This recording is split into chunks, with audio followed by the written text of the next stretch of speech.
Alright guys, I'm back today looking at what I think is the best spear-based team on Disgaea RPG. Before I get into it, I'd like to ask that if you are enjoying the videos, please do like and subscribe. And that's out the way with. But back to the video, just looking at what I think is the best spear team currently available. There aren't a lot of units out at the minute for the spear team, but of the select few we've got, and picking a support as well, this is what I think is the best team.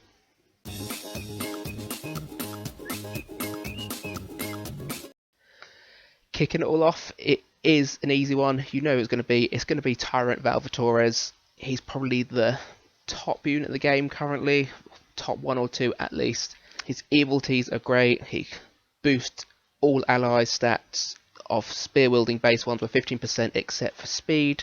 He can heal himself at the end of turn. He reduces his SP cost by 15%. And he also gains himself an attack boost for 2 turns when an enemy is down at the end of turn. He's going to be hitting really hard. And as he can heal at the end of turn, he can take some damage. So we're not too worried about that. And if we get a healer in the team, or a defense boosting unit, he's going to be protected even more. He has a good variety of skill attacks. His cheap AoE attack is Tyrant Sweep, and with his evilty of reducing the cost of the SP, plus if you level it up even more, you can get that down to a cost of 17. So it's a really cheap and effective move. And if you do knock an enemy down, you're going to get your attack boost all unlocked as well. His second skill, another good skill, it heals him as well. And he has his big AoE attack as his expensive SP move, which also has a nice little feature of being a star attribute move. His normal spells, he can learn wind moves, and he also can gain Braveheart if you level up Staff Weapon Mastery. I think he was a giving unit. You would have all guessed him, and no spear team is going to be complete without him at the minute. Our second unit in the team is the new free drop unit from the story event, Asuka Cranekick.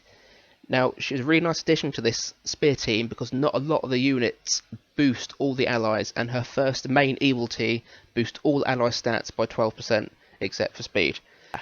Her other evilties are pretty decent as well. The second one reduces spear wielding allies SP cost by 9%, so that's going to really help people like Valvatorez as well. He's already getting his SP reduction with his own evilty plus an extra 9%, which is going to, for Tyrant Sweep, is going to probably get that down to 15 or 16 if it's fully leveled up. Her last evilty, again, is an all allies one. It raises their attack by 16% when the battle begins, but it is only a free turn boost. Her third evilty is just a boost for herself. Its damage taken from sword enemies is reduced by 50%. That's a bit of a niche one. I think a lot of the units in the game that you're going to fight are either monsters, and if they're not monsters, you've only got a 1 in 5 chance of probably facing a sword enemy. But it's good if you do come up against a sword enemy, you're going to want it there. Why not? If it's there, why not take it? Her individual skill moves, she gets Crane Dance, Paper Crane Saw, and the NE free move, Crane of Grace. Crane Dance being her AoE attack, the first one she unlocks. SP cost of 25, that'll drop down when leveled up. Just a G+ move. Her second AoE attack, the Paper Crane Saw, it's a bit stronger than the first one, and also has the effect of giving her a speed boost of plus 10%. Her third unique skill is the single attack one, but it's her big attack. Also, like the previous one, it raises her speed, this time by 15%, and it's an A power move. Her Staff Weapon Mastery spells are wind-based moves, and she gets Enfeeble and Mega Enfeeble. So if you're facing a lot of enemies that are just attack-based, you can reduce their attack there. Gonna just help the survivability of the team a bit. Just overall, she's a really nice addition to the team. Jumps straight in. I was putting this team together before she dropped, and the 5th spot was a bit of a wildcard spot, and she just turned the team upside down, jumped straight in, give me something to think about of who I could replace her with.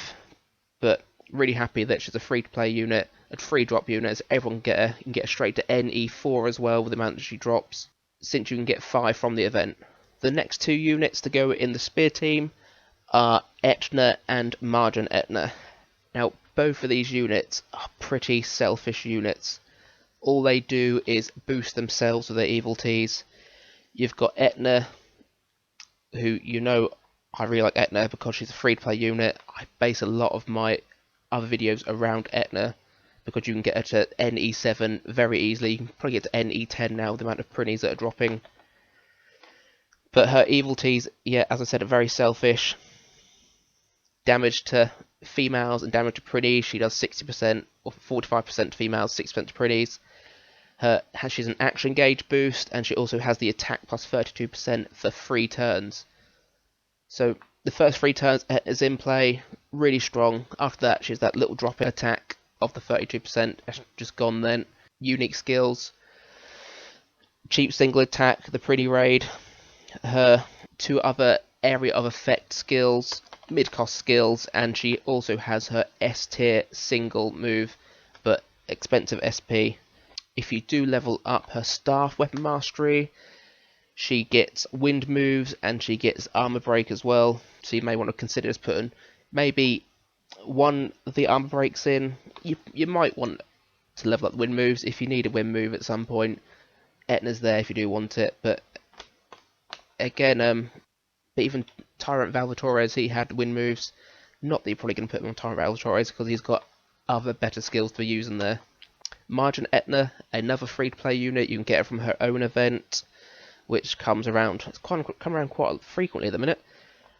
I think it's even coming again in the next couple of weeks, they've said. So that'd be 3 times in a month. So they released it once in the first month when I started playing, and the second month, I'm pretty sure this will be 3 times in the second month.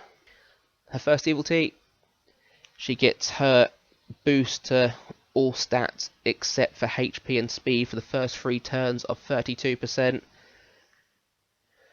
I don't really know why you'd want the intelligence boost, but it's there. But the attack, resistance, and defense boost, you can't moan about that one. That's a great evilty, even though it doesn't last for 3 turns. Again, a female enemy. Etna does not like other females. She reduces their defense and resistance by 14%.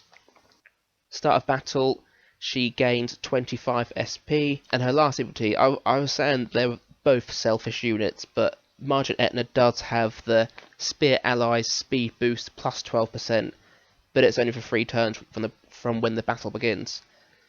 So after then, back to selfish. Selfish Etna. Her first unique skill is Major Pretty Raid, so a bit of a difference to normal Etna. This one is an AoE attack that also boosts her own speed. Her 2 mid-costing skills are 2 area of effect attacks as well, and like normal Etna, her big attack is an S-rated single attack move. Her staff weapon mastery move is star-based moves and a speed-based move as well, so if you want to really just get Margin Etna's speed right up, for those first 3 turns you can give her a mega boost, so when the 4th turn hits you lost the 12%, but you can give yourself a massive boost with her staff spell of the speed boost. Last unit in the team is a bit of a wild card. I didn't really know about this unit until I was looking through all the spear-based units in the game, because as I said, the pool is quite small, and I came across a random pool unit of Celestial Host. Her evilties are actually pretty good.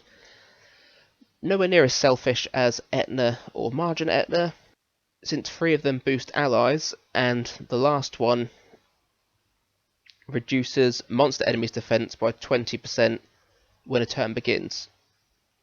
But the first 3, allies damage the monsters plus 10%. It's only a small boost, but it's a boost we'll take. Ally with the highest attack gauge, attack plus 25%.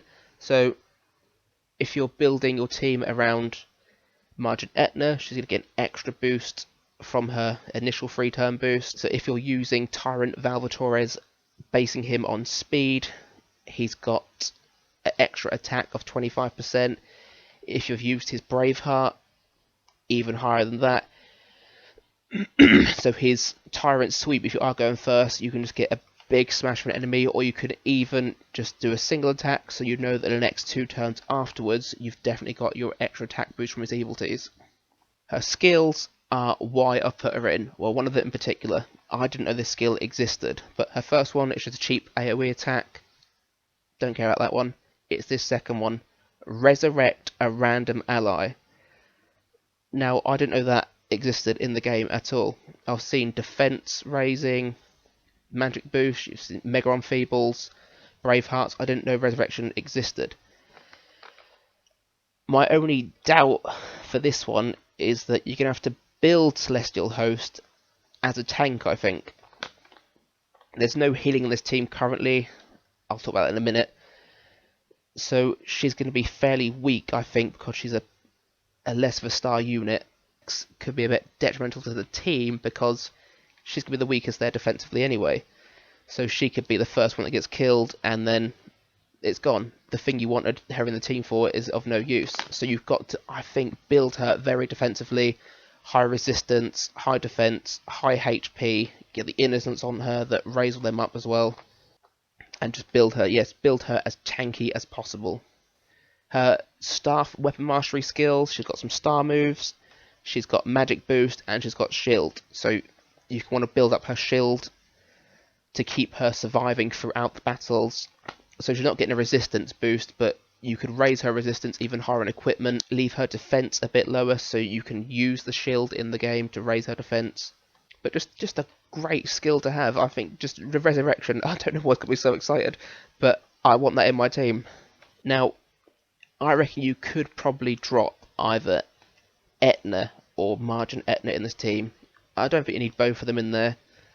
So it's probably keeping the one you've got the most investment into, keeping that one in the team, and then maybe replacing them for a support unit. Someone that can heal, or someone that can boost your attack gauge. So you've got the New Year Rosalind. Yes, that unit. The unit I don't despise her, but it's just a unit that's so hard to get, but it's so good, and they just put it on there just at one time so far. But yes, if you do have her, you could put New Year Rosalind in there. You've got the area of effect boost that she gives, and you've got the attack gauge boost. And you know she's a good unit. You could replace Etna or Margin Etna with New Year Rosalind at any time. Other options could be, say, Flown or even Noelle. They've got the heal effects, but they're not going to benefit from the team. So if you do put, say, Flown or Noelle in the team, you could level up their staff with mastery, get their heal moves, but then you could build them spear-based. It's a weird option, probably not a recommended option, but it's just if you were focusing on a spear team, if that's the team you've got Valvatorez, you've got the Etnas. If you're lucky enough to get the Celestial unit, with the Resurrection, yeah, it wouldn't be optimal to build them as spear units. No, I'd get that, but it's an option there. If you want them in the team, you can put them in there. Another wild card, if you did consider building a spear team, is Lahal. Just for that main, he's made evilty of all allies. So it's not spear based, it's not sword based, because he's a sword forte unit, but all ally stats plus 10%, except for speed again. And then he's just other skills. He's got his skill damage boost, damage received from monsters by 40%, and damage to humanoids is boosted by 45%. And he adds a different aspect to the team of he's got some fire moves, he's got his blazing knuckle, and his staff weapon mastery moves that he learns are fire based as well, plus Braveheart again, like Valvatorez. And there you have it. That is my recommendation of what I think is the best spear-based team in the game. It's all conjecture, it's just my opinion of what I think is the best spear team. I've given my reasons for why I think that's the best spear team. It's got a good balance of moves. You've got your wind moves in there. You've got some star moves if you do keep Margin Etna in. And Celestial units got the star moves as well. You've got a speed boosting unit in Margin Etna, you've got a shield unit in the Celestial unit, and a Braveheart unit in Tyrant Valvatorez, and Etna can armor break if you want. So if you enjoyed that video, please, like I said at the start, please like and subscribe. It really helped me out. Thank you very much. I hope you enjoyed watching it. Goodbye.